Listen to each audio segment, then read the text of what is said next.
CM Revanth Reddy మరి కాసేపట్లో ఢిల్లీకి వెళ్లబోతున్నారు. 9:30 డిప్యూటీ సీఎం భట్టి విక్రమార్క, మంత్రి ఉత్తమ్ కుమార్ రెడ్డి, రాష్ట్ర వ్యవహారాల ఇన్ఛార్జ్ దీపాదాస్ మున్షితో కలిసి హస్తనకు బయలుదేరబోతున్నారు.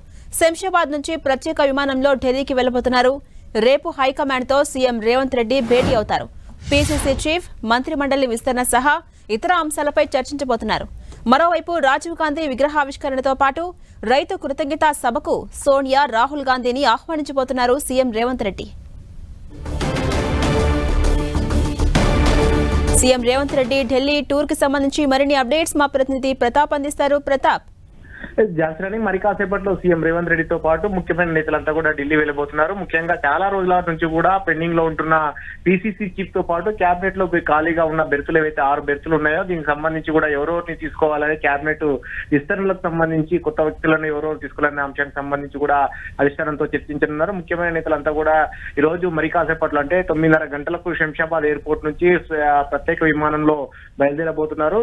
రాష్ట్ర వ్యవహారాల ఇన్ఛార్జి దీపాదాస్ నుంచి సీఎం రేవంత్ రెడ్డి, అదేవిధంగా డిప్యూటీ సీఎం భట్టి విక్రమార్క, మంత్రి ఉత్తమ్ కుమార్ రెడ్డి, వీరితో పాటు సల్మాన్ ఖుర్షీద్ ఏఐసీసీ నేత కూడా ఇప్పుడు ఈ రోజు హైదరాబాద్ కు వచ్చారు కాబట్టి ఆయన కూడా వీరితో పాటు ఢిల్లీ వెళ్ళబోతున్నారు. అయితే ప్రధానంగా రేపు ఈ అంశానికి సంబంధించి పీసీసీ చీఫ్ చాలా కాలం నుంచి కూడా పెండింగ్ అవుతూ వస్తుంది. ముఖ్యంగా జూన్ 27న పీసీసీ చీఫ్ గా 3 ఏళ్ల కాల పరిమితి రేవంత్ రెడ్డి కాల పరిమితి కూడా ముగిసింది కాబట్టి ఆ తర్వాత కొత్త వారిని నియమిస్తారని చెప్పేసి చాలా ప్రయత్నాలు చేశారు. దానికి రకరకాల సమీకరణాల ఈక్వేషన్స్ కూడా పరిగణలోకి తీసుకున్నారు. బీసీలా, ఎస్టీలా అనేది అన్ని 3 సామాజిక వర్గాల ప్రధాన సామాజిక వర్గాలను కూడా పరిగణలోకి తీసుకున్న పరిస్థితి. ప్రజెంట్ సీఎం గా రేవంత్ రెడ్డి అగ్రవర్గాలకు సంబంధించిన రేవంత్ రెడ్డి ఉన్నారు, రెడ్డి సామాజిక వర్గానికి ఉన్నారు కాబట్టి పీసీసీకి మాత్రం బీసీలా లేదంటే ఎస్టీలలో కూడా ఇవ్వాలని చెప్పేసి ఒక ఆలోచన చేస్తుంది. దీనికి సంబంధించి కూడా ముఖ్యమైన నేతల మధ్య ఏకాభిప్రాయం కుదరకపోవడంతో పలుసార్లు వాయిదా పడుతూ వచ్చిన పరిస్థితి. దీంతో పాటు మంత్రివర్గ విస్తరణ లింక్ కూడా ఉంది కాబట్టి మంత్రివర్గంలోకి ఎవరిని తీసుకోవాలనే అంశం అయితే ప్రస్తుతానికి అయితే ఇంకా సస్పెన్స్ కొనసాగుతుందని చెప్పుకోవచ్చు.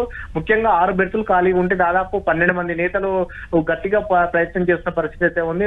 తమకు మంత్రి పదవి ఖచ్చితంగా కావాలని పట్టుబడుతున్నారు కాబట్టి ఈ అంశాలన్నిటి కూడా పరిగణలోకి తీసుకొని ఇప్పటికే పలుసార్లు చర్చించారు కాబట్టి రేపు మరొకసారి కూడా చర్చించి వీటిపైన ఒక నిర్ణయం తీసుకుని వీటితో పాటు ముఖ్యంగా సెక్రటరియట్ ఎదురుగా రాజీవ్ గాంధీ విగ్రహం ఏర్పాటు చేశారు కాబట్టి ఆ రాజీవ్ గాంధీ విగ్రహం కి సంబంధించి ఓపెనింగ్ కోసము రాహుల్ గాంధీ, ప్రియాంక గాంధీ, సోనియా గాంధీ వీళ్ళని ఆహ్వానించాలని కూడా కాంగ్రెస్ పార్టీ నేతలు భావిస్తున్నారు. దీనికి సంబంధించి ఇప్పటికీ ఒకసారి ఆహ్వానించిన సందర్భంగా కూడా నెల 20న రాజీవ్ గాంధీ జయంతి ఉంది, ఆ రోజే ఓపెనింగ్ చేయాలనుకున్నారు. కానీ రాహుల్ గాంధీ, ప్రియాంక గాంధీ డేట్లు కుదరకపోవడంతో వాయిదా పడింది. అయితే మళ్ళీ ఇప్పుడు తాజా పర్యటనల నేపథ్యంలో ఈ అంశాన్ని మరోసారి వారితో చర్చించుతున్నారు. వీటితో పాటు వరంగల్లో రైతు కృతజ్ఞత సభను ఏర్పాటు చేయాలని చెప్పేసి కూడా కాంగ్రెస్ పార్టీ భావిస్తుంది. రైతులకు 2 లక్షల రూపాయల రుణమాఫీ చేసింది కాబట్టి రైతులు వరంగల్ రైతు డిక్లరేషన్ సందర్భంగా అయితే హామీ ఇచ్చారో ఆ హామీ నిలబెట్టుకున్న అంశాన్ని కూడా ప్రస్తావించి రైతు కృతజ్ఞత సభ కూడా వారిని ఆహ్వానించాలని చూసి ఈ అంశాలన్నింటినీ చర్చించేందుకు రేపు ఢిల్లీ హైకమాండ్ పెద్దలతోటి భేటీ కాబోతున్నారు. Right, thank you Pratap.